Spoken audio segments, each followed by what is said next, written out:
Most of the patients don't feel the radiation come in. There's no sense of burning. They won't be radioactive. I tell the kids they won't glow or get superpowers, much to their disappointment. And then I always tell people when they leave the radiation center, they're going to feel exactly the same as when they walked in.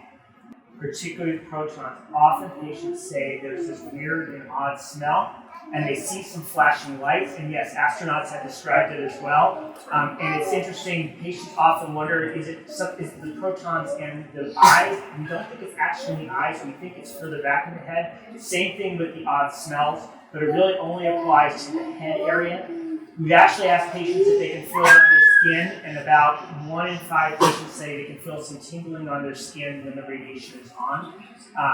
But for most patients, particularly when we're not treating the head, they can't feel it, and they walk out. I've actually had patients ask a really good question, because this is strong treatment. They say, did we remember to turn on the radiation because they didn't notice anything? And that's a normal thing for someone to ask because it's strong treatment, but you don't feel it when it comes into you.